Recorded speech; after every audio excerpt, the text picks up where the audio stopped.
G'day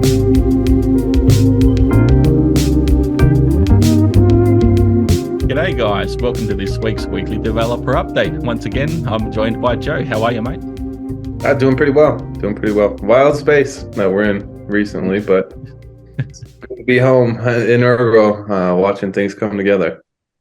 Yeah, exactly. One thing I'd sort of like to discuss is basically a lot of the projects in the ecosystem, and it's come to light basically highlighted by MetaMask actually doing some IP scraping and things like that, and basically the whole ETH chain going down that OFAC compliance side, and then now the web scraping for the IPs and all kinds of things like that. So maybe we can have a quick discussion on that before jumping into the update.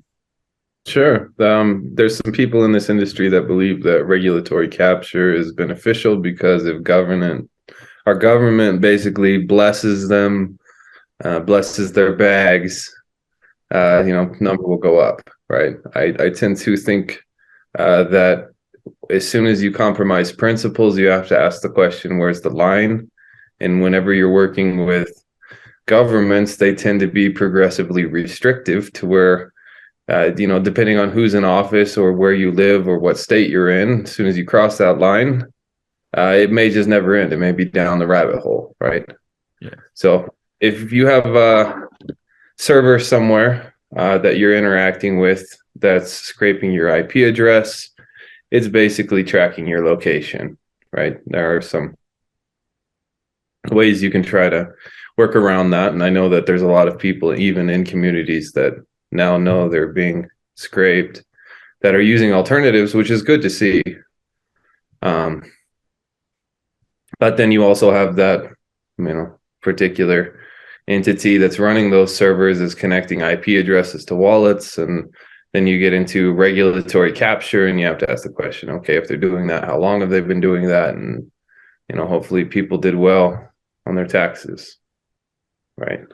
Yeah, exactly. So obviously a lot of people are quite speculative when it comes to their sort of tax reporting, thinking that crypto isn't one where you do have to do that, but obviously jurisdictions change around the world. And I know for a lot of jurisdictions that comes under capital gains and a few other bits and pieces like that. So hopefully you've done your reporting properly, because ultimately if they do track or trace your IP, match your address, they've got your identity for one, they've got your address history, so marry the two together, and they can do everything on their back end to sort of make sure things are happening on you're doing your reporting properly. So yeah, it's interesting to sort of how things are sort of turned around in crypto, where it's basically creating all this alternative economic sort of frameworks and different systems and things, but then obviously it's sort of reverting back to that central side, and it's pretty crazy to think.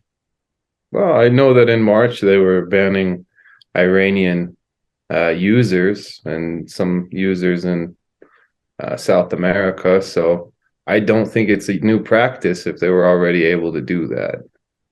Yeah, exactly. So how do you know block someone from a jurisdiction without having to sort of find their identity or their location through an IP or something similar? Well, we go back to first principles, right? We use systems that use cryptography. Why do people use cryptography? Because essentially it's born from a lack of trust, right? That's why we use cryptography in crypto. Then when you kind of expand upon that, you can say, okay, well, if you're using a wallet, how do you trust there's not a backend, or that it's not scraping your data, or, doing any number of nefarious potential things? You need open source. That's going to be like the first thing that will protect you. Then you have community audit and trust distribution in terms of people that use it or vouch for it or fork it or build with it. You just get better trust assurances. Sadly, we've really kind of abandoned that as a larger industry. The exchange issues, it's kind of breaks down to the same problem where people trusted an exchange too much, and unfortunately that exchange just straight stole their money. Yeah, it's pretty wild, isn't it? Like you said earlier in the update, it's a wild time in crypto. Yeah, completely. No, hopefully we just, the industry reverts back to first principles, right? Yeah. And, then people start asking the question, where's the code? What infrastructure am I using? Can I run this locally? That's always the best option, is to, run a full node, be able to interact with decentralized applications locally. And then you don't need to trust anyone but yourself. Yeah. And hopefully you get the experience and education and to make wise choices in terms of saving your seeds and, interacting with these systems, and you should be good to go. But unfortunately, I don't know, the space is shifting in the wrong direction in a lot of ways. Yeah, I hope it's my hope that what comes out of this bear market is people sort of do switch on and get back to that same mindset what crypto was basically created for, and basically that decentralized or distributed trustlessly swapping things and everything like that. Also have to note that Captain Nemo's tweet this week, and it was basically around the privacy policy of Nautilus wallet, actually requiring one to be listed on the Google store to be able to download and things like that. And it's basically Nautilus will never capture anything, period. So simple, straight to the point, and summed up in a matter of sort of 15 words or something along those lines.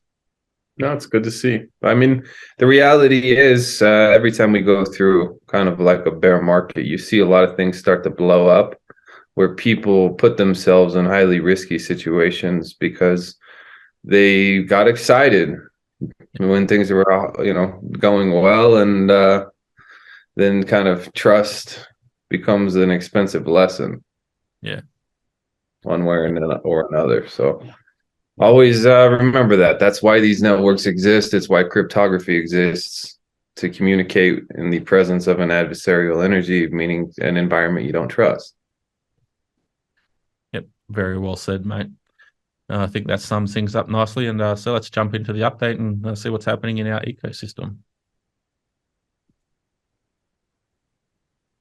So kicking things off first, we have Liquid Phase with Swamp Audio.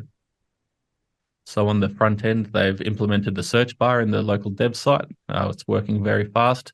Now working to filter and display results using their CSS. They've also fixed some persistent issues with the album art and album name displaying in their media player. Fixed various bugs in the new front-end design after community input and testing. So they're still working out a couple of those.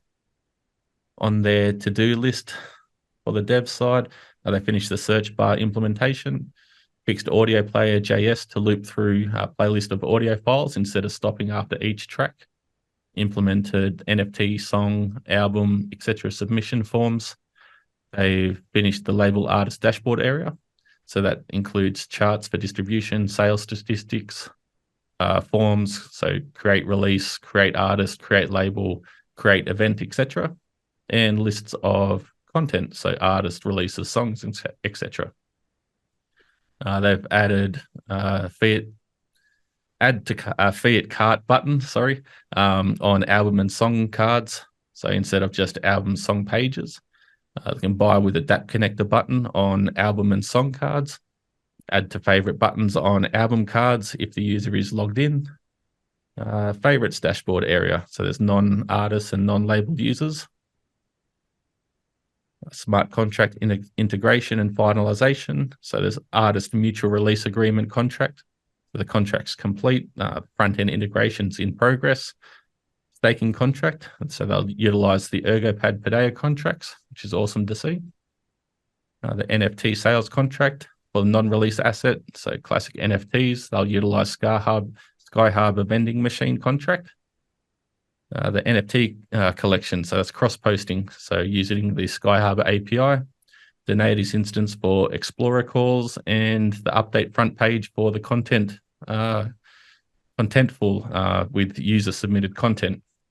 And then on the ecosystem collabs and promotion side of things, they're planning a NFT series of pack releases to promote smart contract utility. They're planned cross-posting audio, video, NFT collections to SkyHub via an API, and there's an artist sign-up form in the beta. So hoping to open their doors and all functionality by the end of year, which is fantastic to see. Yeah, it's great to see.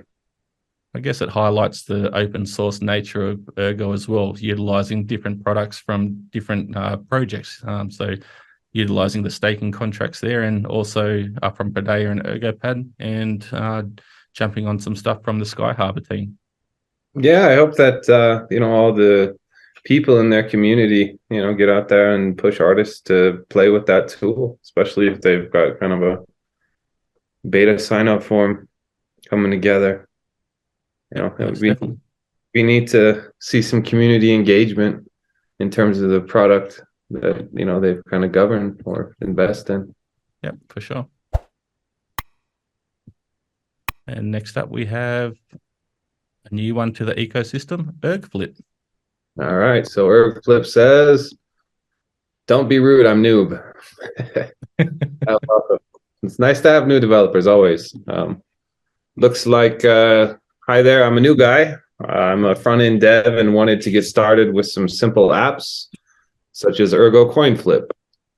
I managed to build a front end that creates and submits the transactions with Fleet, thanks to Captain Nemo, and also a backend that receives those transactions when they are confirmed and has a 50% chance of sending back double the amount of ergs the user had bet with Java Appkit, thanks to MrStahlfelge and MGpai.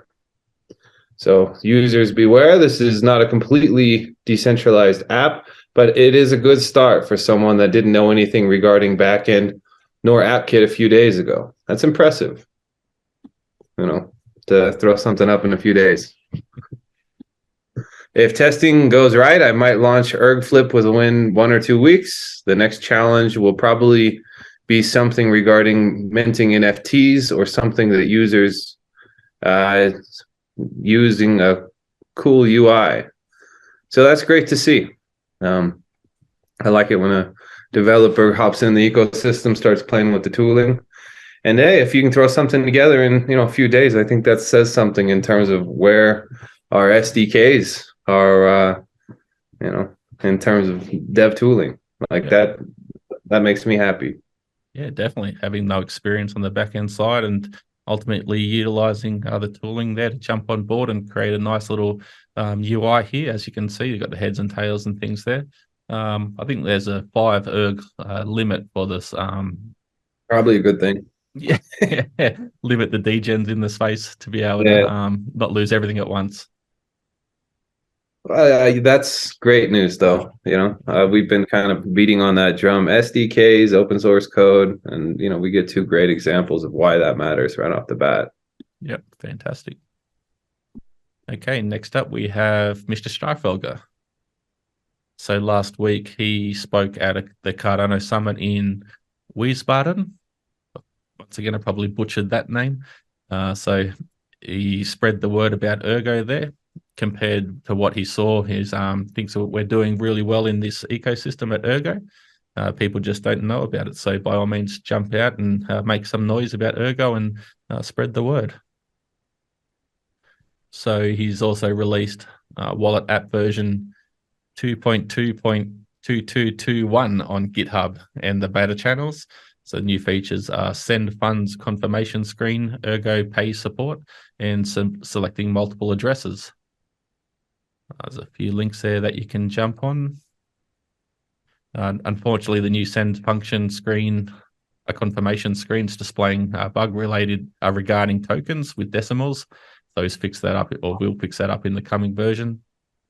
Implemented Babel fees for the upcoming version due to some technical restrictions on iOS. This is enabled only on Android and desktop for now. And next we have Luivatra and Paideia.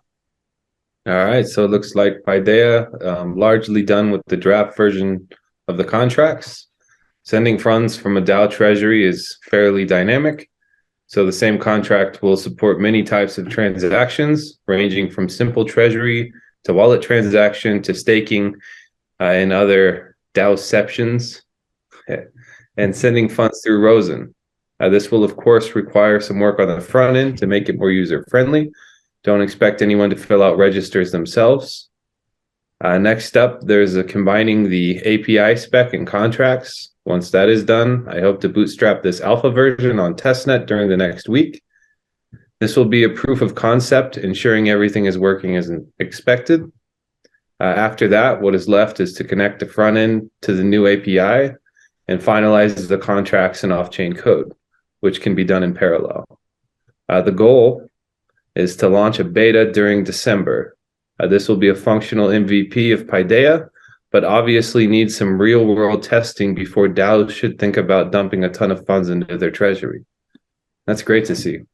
Hopefully this is one of those things where if they come out with an alpha, we can get some community engagement testing, break it, get on their Git, leave feedback and really support the project, because that's a valuable tool for the ecosystem.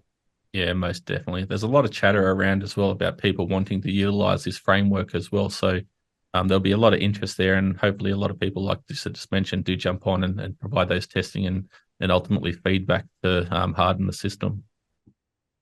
Okay, next we have Ilya from Spectrum. So on the Ergo Explorer, he did an API endpoint that returned confirmed and unconfirmed unspent boxes by address. And then on to Spectrum, integrated tests for the networking layer, spectrum.dex. So the chain sync is implemented for Ergo.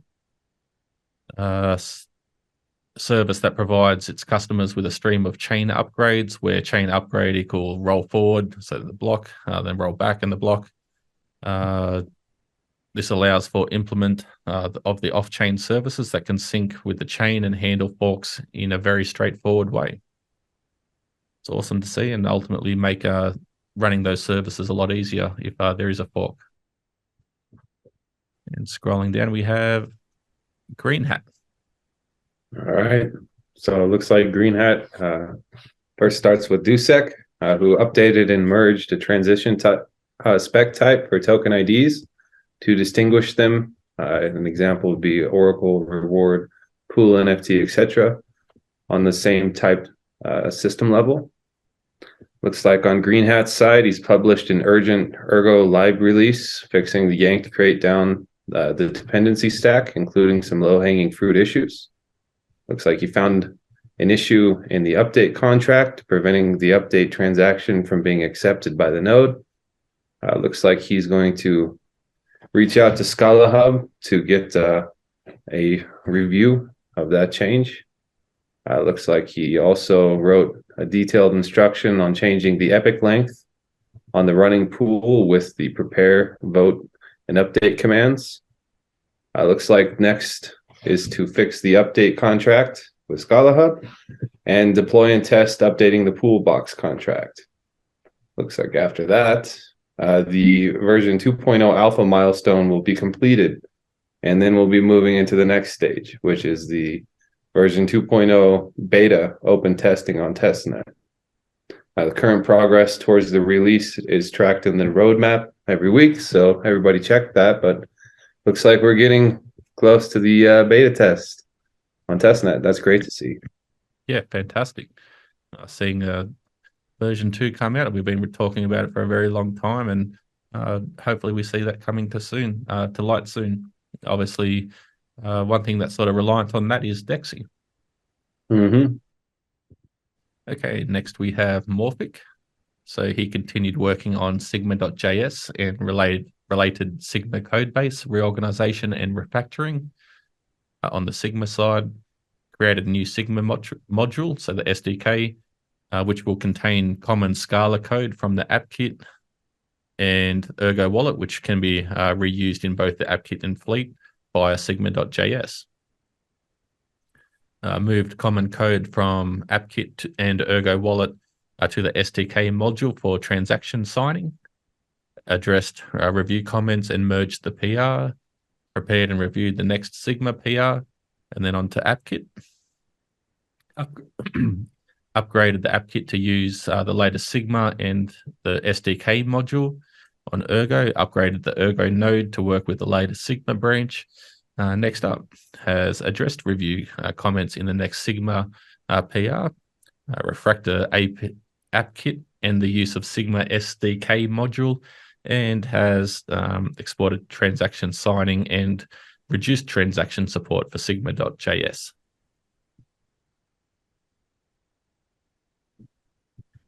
Okay, and next we have hailypdll. All right, so with Safe Wallet 0.6.8, looks like Hailey fixed the token media hash for minted tokens, allowed a bigger zoom for the ergopy transaction QR codes, increased the error correction level with that, fixed delete key action when editing boxes with the transaction builder, and fixed a typo in the README. On to Blobs Topia, which is a game that Hailey's put together. It looks like there is some UI improvements. The Blobinator has been nerfed with a win probability estimated at 1 in 17, which is good because Blobinator was destroying everybody. The bot fight improvement to be able to engage the Blobinator. The statistics, there are 34 living blobs, 189 fights processed for a total of 41 ergs. The blob contract now has 2,436 transactions. And it looks like next we're going to see more UI improvements, especially for the mobile device, and to fix memory leaks in the bots. It's a great little game that Hailey's put together. I think it really, in my opinion, highlights the power of ergopy on mobile. Yeah, especially in the game environment where it's just easy.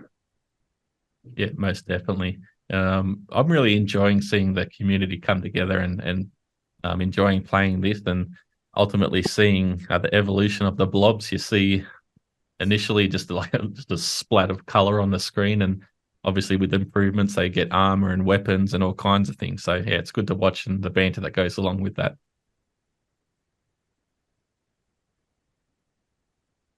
Okay, next we have Kushti. So on the Ergo and protocol development front, he's reviewed PRs for Sigma. There's a new PR with new API methods. It's preparing a PR with a new API method to get tracking rule for the pay to script address, and converting pay to S, the pay to scripts, into Sigma byte array on the user side. It's not convenient at all, it seems. And made another round for the pull or push 1859. So I found an issue with the rollbacks on that one. I'm not too sure what that is. I have to jump in and have a look. On other matters, SigmaBond review. He had some nice comments there for the way Cheese has constructed his contracts and things. It's nice to see. Updated the Dexy white paper.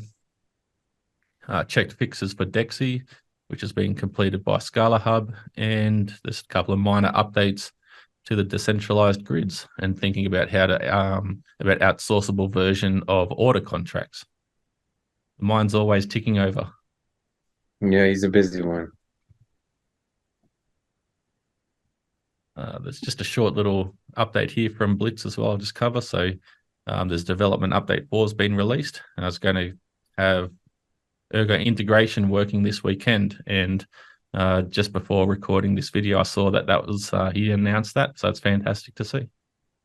Yeah, he said for reals. So he's serious. Yeah, I like the way Mick's going about all this stuff, and kind of pays testament, I guess, to the Ergo ecosystem as well, where a number of projects build before tokenization or asking for funds and things like that, and Mick's been a big advocate for that, so it's nice to see. Well, it gives users assurance. I mean, it's true that development takes cost and time and money, and sometimes that's needed. And I guess if projects do go the route where, they kind of monetize before they have a product, in my opinion, they have a higher responsibility in terms of transparency and development and actually delivery. Some people have noticed Night Owl has dropped off, and it's because they've never tokenized, and it's a small group, and life happens, right? They have things that are going on in their own life that require attention. So, they've said, hey, we have to push the project a little bit, but nobody is hurt other Yep. than people, just really wanted to gamble.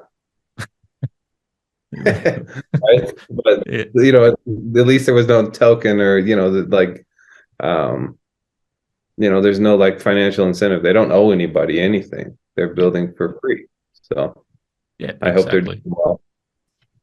And they provided an update this week also, so might make mention of that. It's basically along the lines of what you just said.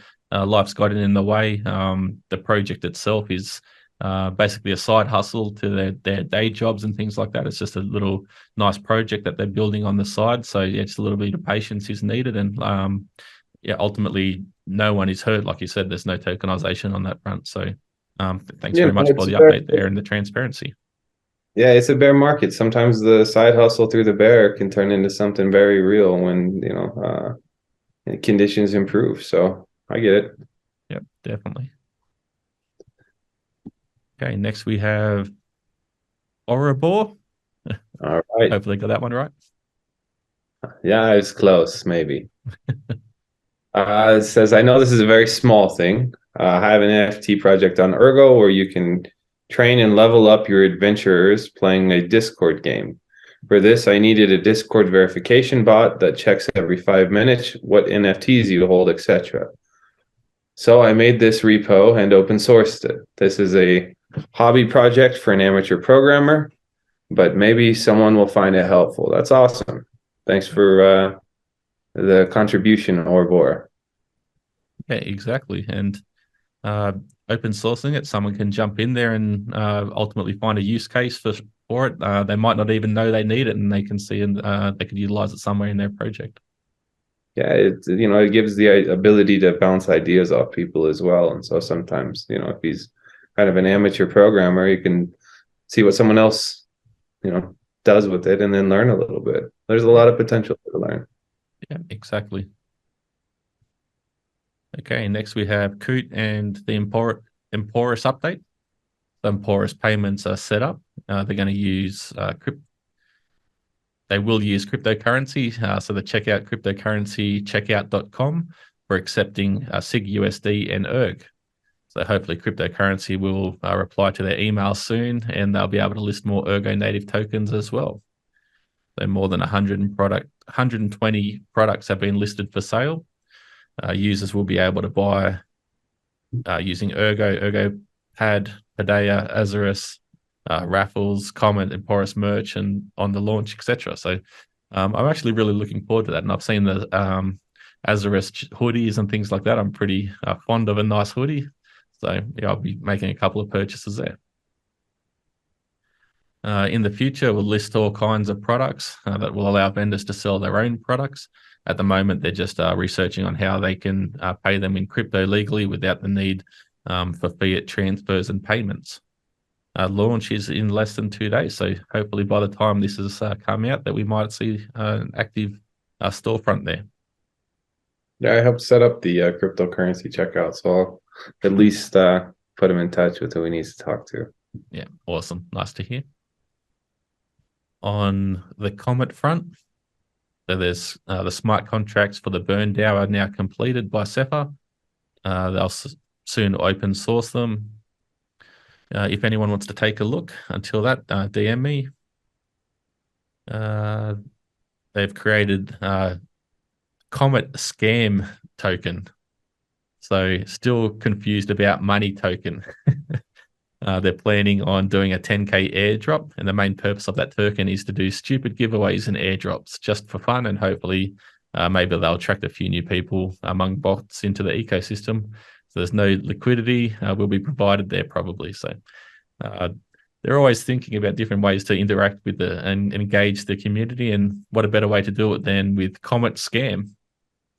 They're building something. I can't complain. Exactly. Okay, next up we have Captain Nemo. All right, so it looks like Captain Nemo has released Nautilus version 0.7.0 with Babel fee support, and had a lot of discussions on the dApps tab implementation. I know that there was a photo out this week of just kind of the rough UI.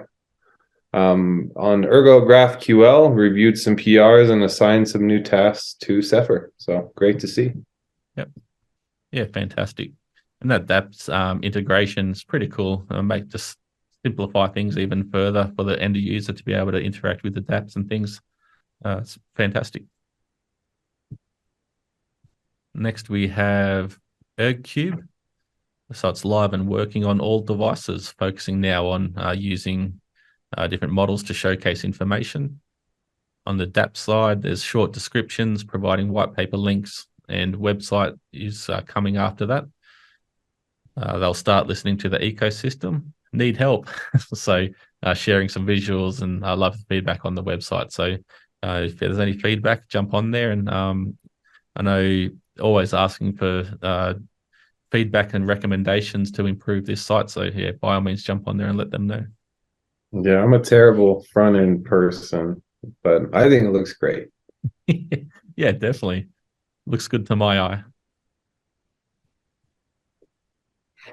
Short little update here from AnonBR. All right, so it looks like he has improved the workflow for SigmaJS. And I know there's been ongoing discussions, even today, ongoing discussions, fixes, testing with the Tesseract guys on the UX and the confirmation for the UI. So Ledger is getting closer. I've been saying that forever, and so I feel terrible saying that it's closer, right? Because who's going to believe me now? I've been saying that for too damn long, but it's closer. Please be patient. It's coming. Yeah, you can definitely vouch for that. The discussions these guys have been having over the last sort of 24 hours, it's basically blown up. So it's good to see there's some activity there. Just a little question here from Kushti to Ilya. Is there any documentation available for the Spectrum off-chain side?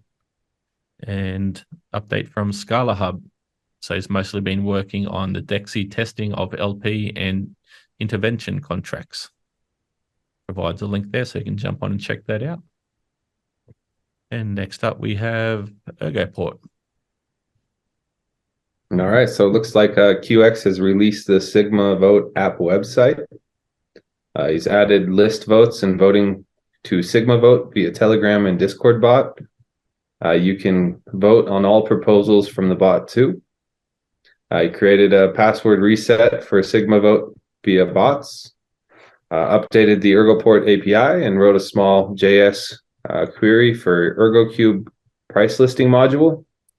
Been busy with the SigmaNot program as well as prepping for the Sigma update YouTube series that's coming out this Friday. It's actually Friday when we're shooting this because of Thanksgiving, and I was able to see that, and I was really happy because if I'm on a video, there's no way in hell I'm watching. So I never get to watch videos about ergo. And plus, we have the summit this weekend, so I'm pretty rich with good content. Yeah, now it's really fun to record that as well. Andre's basically taken the lead there, and it's fun to be able to talk about sort of non-technical aspects of the community as well, sort of engage more on the social side and discuss about what's going on in the ecosystem. So I'm really looking forward to jumping onto this each week and just talking about the ecosystem sort of at a higher level and just trying to provide some more information on breaking down technical concepts and things like that. So yeah, looking forward to bringing that one each week. I hope you guys can drag some developers from behind their computers and get them on camera. We know how hard that is. So yeah, we'll see what we can do. Okay, so next up, there's just another short update here from Apex Series, just basically replying to a comment that Kushti made on the per peer ticket. So it's just going to add the block limit, the per block limit this week. So it should be finished on Friday. MGpai with ergpy. So updated to dynamically modify how much of the tokens to send based on the user input and the decimal amount so that the exact amount the user intends to get sent regardless of the decimals. And then on Comet, just finishing the off-chain bot for Comet Lottery. Okay, next up we have, it looks like Cheese Enthusiast. All right, so it looks like Cheese is working on the subpooling 5.0 updates. On SigmaBonds, started the basic bond protocol. He's making unit tests. We'll do some live testing on testnet as well. And looking into extensions, an example would be advanced liquidation scripts. Cheese has also put out a video that's coming, should have been live by the time this airs, I believe, about SNISPs. And that's a really high level concept. I would recommend anybody that's a miner tune into that video, because it kind of gives you a glimpse of future that I would love to see the Ergo ecosystem move towards. Yeah, basically a summary of that is providing the tooling to be able to decentralize mining pools. So it's proving your work on chain and being able to distribute that trustlessly. And obviously we've spoken at length about sort of black boxes, and mining pools in a traditional sense are a black box where you're trusting that they're doing the right things behind the scenes and paying out miners respective to the amount of work that they provide. So basically it's a way to distribute that and have the assurance of that being on chain, which is fantastic to see. And it's they're just continuing to drive the proof of work market, which is fantastic. So Cheese is extremely busy. As you can see, he's working on the sub-pooling with the get block side of things, SNISPs, and then jumping into SigmaBonds as well. So yeah, busy man. And plus Plasma as well. Yeah. Okay, next up we have Frosty and Aneta BTC. So Frosty says they found and fixed an error null transaction error in their backend connection. So when using the Ergo platform API to check multiple redeem burning transactions, they've continued minor UI improvements to get ready for private and public testnet release. Fixed minor bugs with Nautilus wallet transactions, including caching null transactions for redeeming, and prepared Docker for hosting new version of the backend. The private testnets is imminent now. It'll take a few more days, and following that, we'll release a public testnet. It's good to see.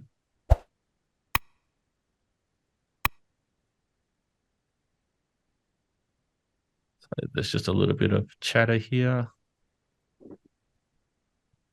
Koutelier. Yeah, that's pretty nice. Looks like with the merchandise shop that the Comet team is putting together for the ecosystem, 5% of the merchandise with the following slogan logo will go to support developers and community developers. It's a nice little potential way to provide some incentives for people that put in a lot of hard work. Yep, nice looking t-shirt there with the slogan, support your local dev. Yeah, that's Ergo Hack 1. I remember that. Yeah. Oh, that's going back a little while now, isn't it? Yeah. Scrolling down. And I think the final one is Network Spore with the RPG game. So it's focused on base application layer stability. So the command systems and pre-game functionality. They're building out the chat rooms and as well as game creator functions, and looking into the IPFS gateway for the file handler. We should cover Canon too. It's a new contributor, and he said, I'm totally impressed by the efforts and update. If anybody needs a numbers guy for anything, please ring me. My company is such that I have 4 months off in winter, November through February. I'd be happy to help however I can, but I'm not a programmer, so I realize I may not be much help, but I can go through documentation, test, give things an eye, help with disclosures, etc. That's awesome to see. I think it's important to highlight that there's a lot of different ways people can contribute in a decentralized ecosystem. You don't have to be a programmer to assist. A lot of the times, testing, documentation, playing with things, using existing skills is a huge contribution. So cheers for reaching out, Canon. I appreciate that. Yeah, by all means. And got a bite straight away saying from Liquid Phase, check your DMs. Okay, guys. Well, that sort of summarizes this weekly developer update. Once again, there's a lot going on in the ecosystem, which is fantastic to see. We all know we're in a bear market. The sentiment's not that great, but it's good to see everyone sort of head down, bum up, and continuing to code and provide these updates, which is awesome. The happiest update this week is seeing somebody new to the ecosystem hop in and in 2 days be able to release something, even if it's basic, right? Yeah. That is why open source matters. That's why good software development environments and software development kits matters. That's what we need to continue to push for. Because then as people come in and they have good ideas, they can take those ideas, translate them into code, spin them up on the network, and everybody benefits. Yeah. This update overall highlights that, especially with like you just mentioned, ERGflip being able to jump on there and provide those, but also the Swamp Audio guys utilizing infrastructure that's been created by ERGOPad on the staking side, and what was the other one? The utilizing the Sky Harbor APIs and NFT minting tooling and stuff like that. So that's the whole benefit of the open source frameworks and what we sort of keep banging our drum about each week, and sort of promoting the benefits of that. So perfect example of being able to see the benefits of that in the ecosystem, people utilizing that. Yeah, I've always tried to say, if people build open source, I'm on their team, right? And I hope that as people recognize the value, more community members kind of develop that mentality that if somebody builds open source, help them out, contribute, because they're doing the same for you. Yeah, exactly. And like you said, you don't have to have be a developer to initially sort of contribute either. You could help them out by reviewing their README files and all that sort of things, being able to sort of contribute there and build that out, provide examples, cover it in videos and things like that with tutorials. So there's lots of ways to get involved. Yeah, bear markets can get boring. So have fun, engage, help us build. It'd be cool. Yeah, exactly. Very well said. All right, guys. Well, thank you very much for tuning in for another weekly developer update. As usual, it's my favorite time of the week, and it's been a pleasure bringing it to you. Thanks, everyone. Take care. Have a good one.